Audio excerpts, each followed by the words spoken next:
Hello and welcome to the StartupBREW Fargo podcast. StartupBREW is a weekly event hosted by Emerging Prairie in downtown Fargo, where we believe that entrepreneurship is energized over brews. Each week, we bring entrepreneurs, founders, and innovators together because we believe they succeed when they have access to each other and the community that supports them. This week, we heard from Itai Damti, founder of Unit, an international business helping companies build financial features into their products, including accounts, cards, payments, lending, and more. Unit owns the heavy lifting of compliance and bank relationships so their clients can build, launch, and grow faster.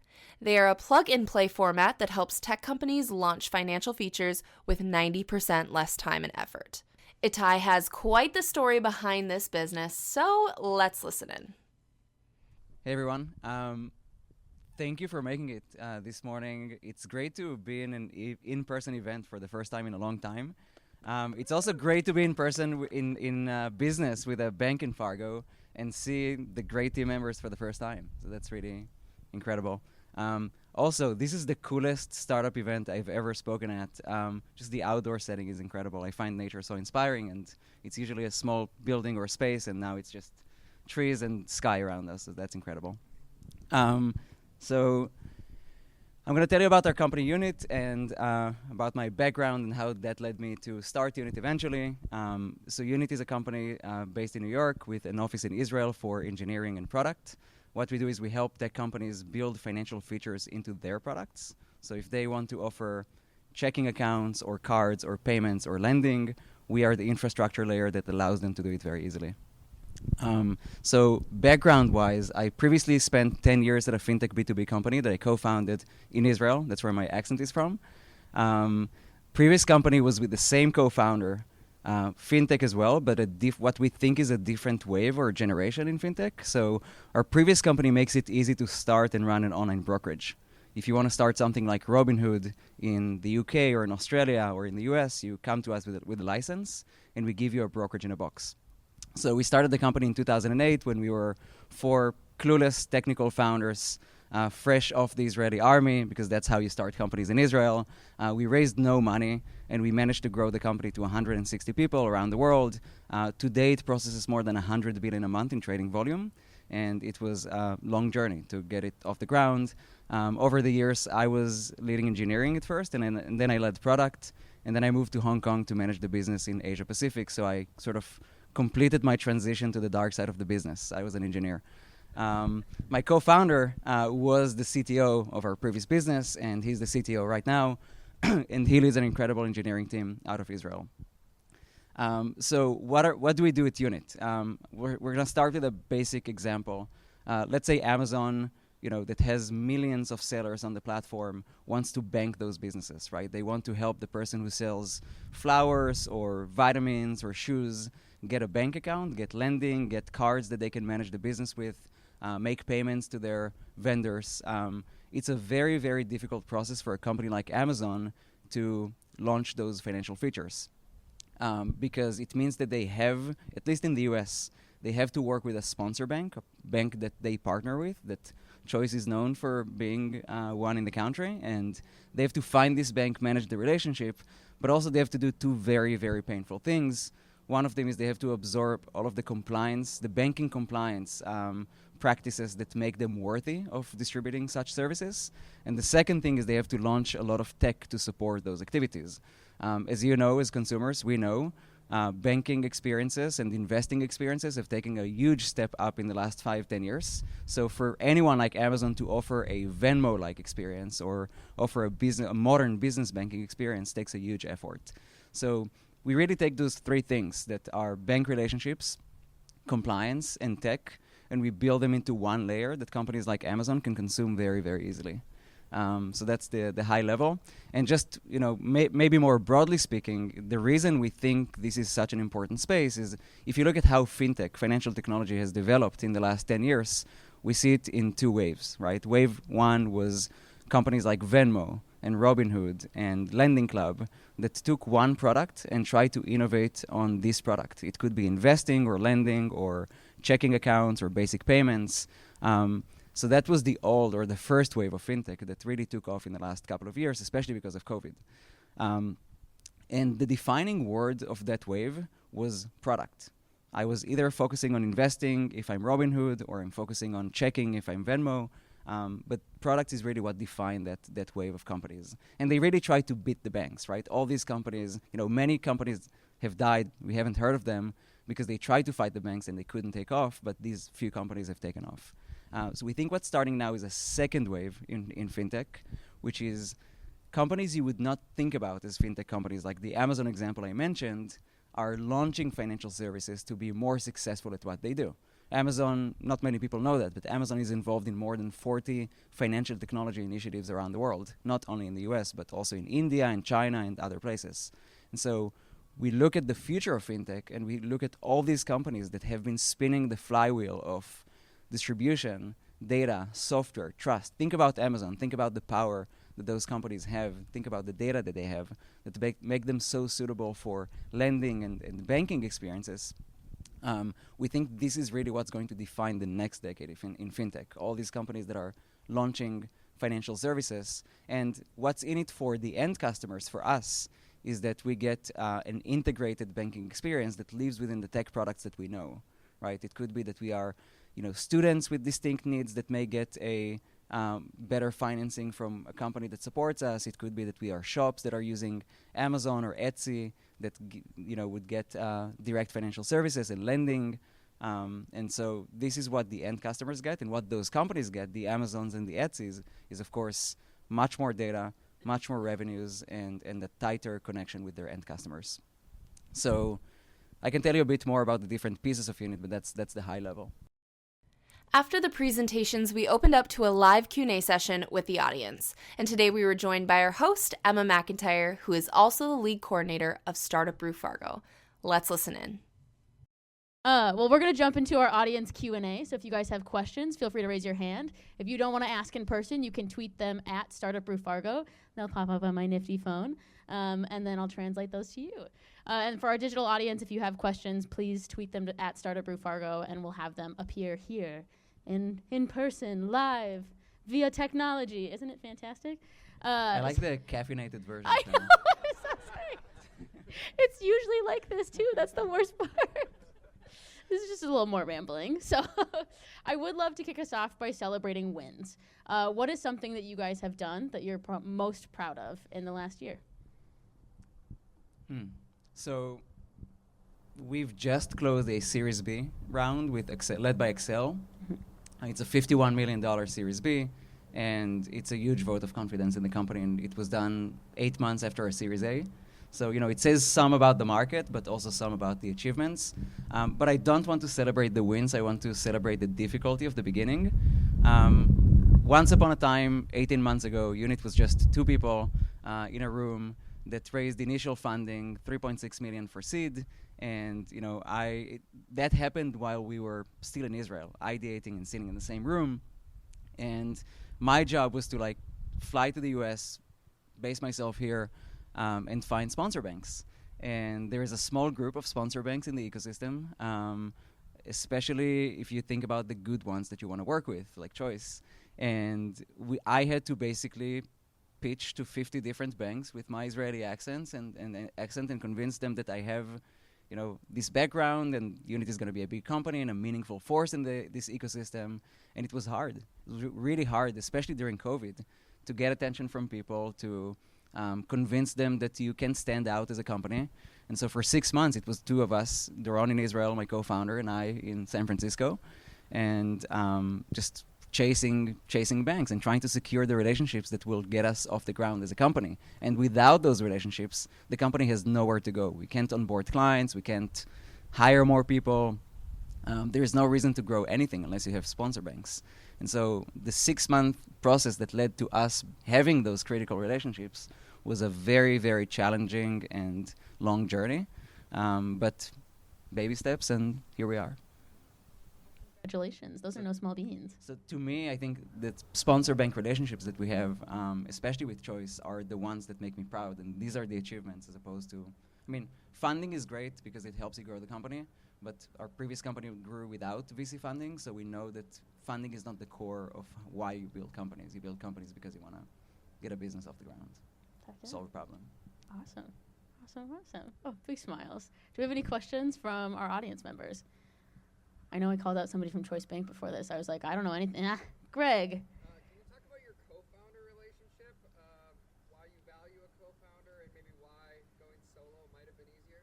Yeah, for our virtual audience, he asked if you could elaborate on his co-founder and their relationship.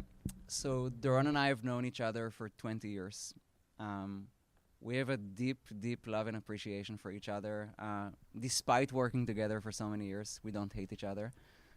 So the previous company we co-founded, we were 4 co-founders.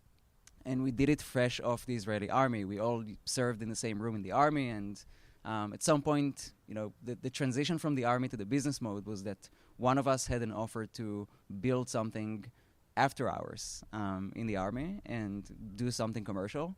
And he couldn't keep a secret from the rest of us. So all of us got dragged into this project together that ended up becoming our previous company.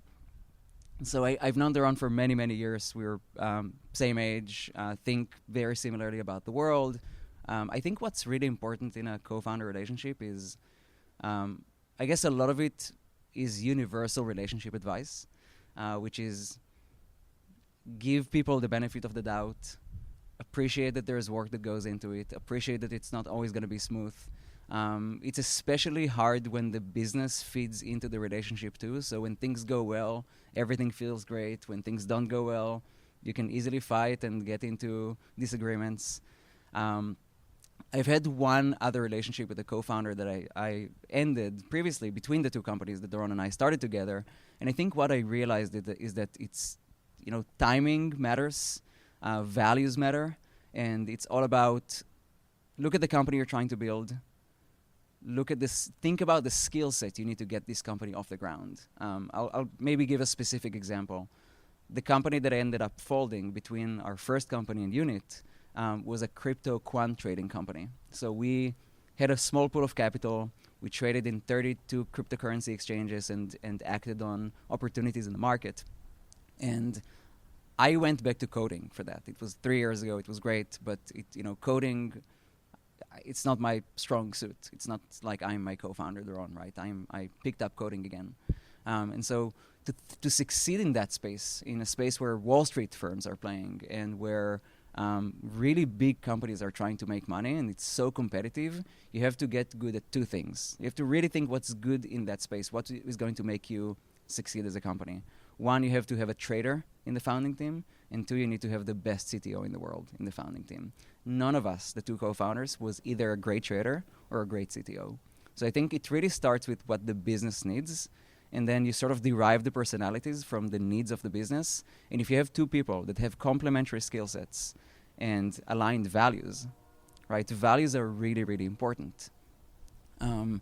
What kind of culture do you want to build? Are you greedy? Some people are greedy, and relationships go off rails because they're greedy. So if you have the core values that are shared between you and your co-founder, and you have all the basic relationship advice in place, I think it can work, and it works for us. We love working together. We did have a question come in via Twitter, and I will pull it up when my phone unlocks. Oh, well, that was rude. Now it disappeared. Oh, my sincere apologies. If I recall correctly from when it showed up on my screen, it requested you could elaborate on what it's like to bring on sponsor banks. How do you get your foot in the door through that process? So this ecosystem has existed for roughly 20 years, right? I think there's one bank called Bancorp that has been doing it for a very, very long time. So the idea of companies partnering with banks is not new. When United launched the card that they offer us as consumers, they had to find a bank sponsor. And it's easy for large companies because they have the distribution and the economies of scale, and they can show banks what's in it for them. But for smaller companies, it's always been a challenge to find those sponsor banks and to get into relationships with them. So there are 2 flavors of relationships. One is a 99% relationship where a tech company approaches a bank, tries to convince them that they have a good business model. I'll give you an example. If you're a company that builds software for landlords, you can approach a bank like Choice and say, we have an idea for a suite of financial services that can really make the life of those landlords better. We can give them checking accounts for all the properties they own. We can give them interest on the money they make from rent. We can give them cards that would help them keep track of the spend on the different properties. We can give them lending and mortgages, right? There is a never-ending suite of financial services we can offer them. Would you be my sponsor bank? And the bank thinks 10 times about each one of these relationships because these are expensive relationships for the bank too. And so the banks tend to vet those companies, and in 99% of the cases, this is a sort of a well-framed opportunity for the bank and the tech company, and then it ends up materializing, and it's a long process, but that's how it's done. We represent a different generation of companies, the 1%. And you're going to see a small group of these, but hopefully these will be the centers of gravity in the ecosystem. We ask the bank to let us represent the bank in the ecosystem, or at least catch the business, bring those companies, the landlord companies, the student companies, the companies that help schools, the companies that help shops that sell online. We will get those businesses to sign up with us and serve them, and then we will act as an extension of the bank for compliance purposes. And that's a big ask because banks are rightly paranoid about how companies distribute their financial services, right? If companies make mistakes or deceptive actions in doing so, it's a very, very sensitive topic for the bank. And so Unit tries to be a layer that streamlines and keeps this more secure, accessible, and really enforces what the banks care about. But it's a very, very sensitive relationship for us and the bank. And I think the way I see this sort of industry developing in the next 10 years is that it's still very, very expensive and very hard for companies to find those sponsor banks and to build those financial services. Some of us may know a company called Stripe that makes it super easy to accept payments online, right? All you need to do to use Stripe is to go to their website, sign up, and you can accept payments within 5 minutes. And so this is what I think will eventually happen in banking, but it will be a long process, and it will require training and tooling and education and safety. So that's my view on these relationships. And Makai. So you had mentioned cryptocurrencies a little bit ago, and I was actually kind of curious when it comes to this second wave of fintech that you mentioned, how you see cryptocurrencies and digital currencies in general taking part of this next wave, or how you see the outlook of it. Because thinking of companies like PayPal integrating them, Square, as well as Robinhood. Yeah, so that's a great question. I'm not qualified to be a futurist. I'm just going to speculate on what I see and what I've seen. I first met the crypto world in 2013. I was not smart enough to buy back then, but at least it got me interested. I think there are two different schools of thought in crypto, and they're not mutually exclusive. They sort of coexist. One is that there is an asset class, like a digital gold, that Bitcoin can be, because central banks have been creating a lot of money. There is a possible inflation. Traditionally, what gold has been, a way to protect your assets, maybe Bitcoin can be one day. And if you think about the market cap or the size of all the gold assets in the world, it's about 10 trillion at this point. And sort of Bitcoin has this aspiration to become a similar kind of invention. So that's one kind of value that this ecosystem offers, in my opinion. And that's a big breakthrough. The second one, which I can relate to, but less, is that people think that there is an ecosystem of services that would get built natively in the crypto ecosystem. The permissionless nature of crypto is a promise.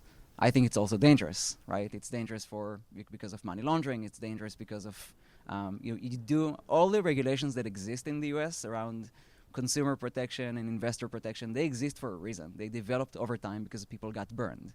And so I think that the permissionless nature of crypto will eventually, unfortunately, or not unfortunately, have to be restricted and regulated.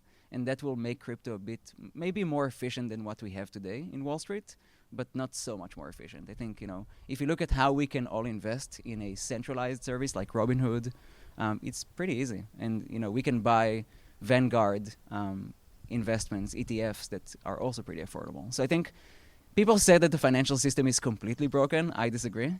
But I think this ecosystem has a lot of creative ideas to offer, and especially I think the first use case of just protecting savers from inflation and loss of value of traditional currencies, that's a promise that I can relate to.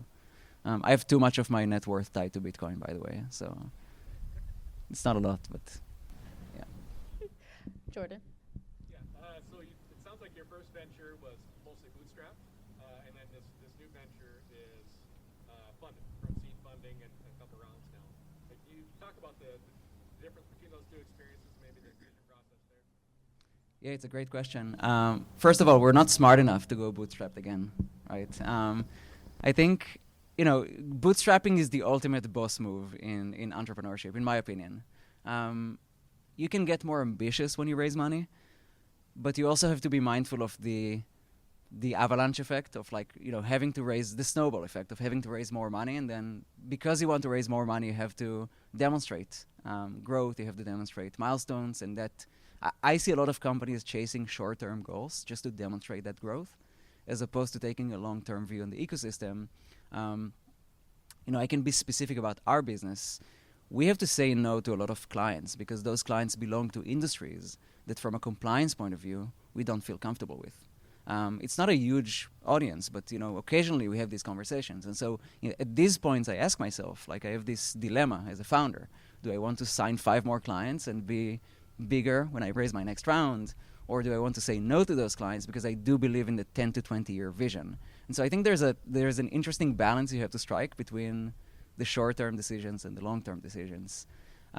It's fun to be funded because you can, we're integrating with the Fed right now. It's a big project. We can make expenses without thinking twice. We can hire great people without thinking twice. So I think it's a different flavor, but it's not good for every business, and you really have to be sort of mindful of the dangerous traps in VC money. We'll take one more question from the audience if anybody's got one. Yes. So, as far as APIs and services for companies or other banks and stuff, how do you fit in the ecosystem compared to companies like Fiserv and other places that act as a core for a bank? Can you elaborate more on that? Yes, I think we're built for a different generation of builders. If you look at how people build financial technology today, even in the last 5 years, Fiserv is much older than 5 years. And for people who don't know, Fiserv is one of the 3 companies that are pretty much the go-to companies for bank core systems, the bank databases that really keep track of how much money you have and I have. And so these companies were built, they're huge, right? They're $100 billion in market cap. And they were built for banks. And turns out that financial technology companies have very different needs than what banks have, right? Because those systems, the old systems, were built for branches, right? Literally, there are permissioning systems and applications within the Fiserv ecosystem that are built for tellers, for people who actually take walk-ins in banks. And so when we think about the scale that tech companies operate in, think about Venmo. Venmo opens 100,000 accounts per day, let's say. It's a huge number. It's a number that can put a huge strain on those systems, and those systems are not really built to be the database for modern money movement and high-velocity money movement. And so many things break in those old systems, and the way we approach things is that we try to build a native solution for a new generation of builders. They're not banks. They don't know what a core system is, and we have a very, very strong principle in Unit that we don't speak the language of bankers. Unit doesn't try to impress people with language. We try to simplify and empower. And so, to me, the biggest win is not in explaining how a bank core works to the ecosystem, to 100 people. To me, the biggest win is simplifying the language and the sign-up process and the build process to the point that it's so easy and empowering for someone to experiment with banking products. And so I think the old generation is just facing banks. We try to face the tech ecosystem and speak to people who may not have access to building fintech otherwise. And I think it's a huge promise because now you can get so many new companies that serve so many different populations, right? You get a company that serves farmers for their financial needs. You get a company that serves students. You get a company that serves universities and schools or hospitals. or medical clinics, it's never ending. The beauty of the financial services industry is that it's so huge that you can create 5,000 new companies that take a small portion of it and still be successful. So I have one final question that I'd love to leave with you. In the best relationships, there's obviously give and take, and we took your time, so now it's time for us to give something back. What is one thing that each of us can do to energize the work that you guys are currently doing at Unit here in Fargo, North Dakota? I guess just approach me and tell me about one financial need you have that, as a consumer, as a business, that hasn't been met by your banks or service providers, and maybe I can empower one of you to start a company in that space, or and use Unit, or maybe think about one of our clients who can help you. Heck yeah. Awesome. Well, thanks so much for being here with us this morning. Let's give you a big round of applause. That's all we have for this week's StartupBREW Fargo. Thanks for listening in. StartupBREW Fargo is energized by Emerging Prairie, an organization dedicated to connecting and celebrating the entrepreneurial ecosystem. We'd also like to thank the following sponsors for their support: Pro Resources, Brady Mertz, the FMCVB, Office Sign Company, Fargo Parks, and Midco. See you next time.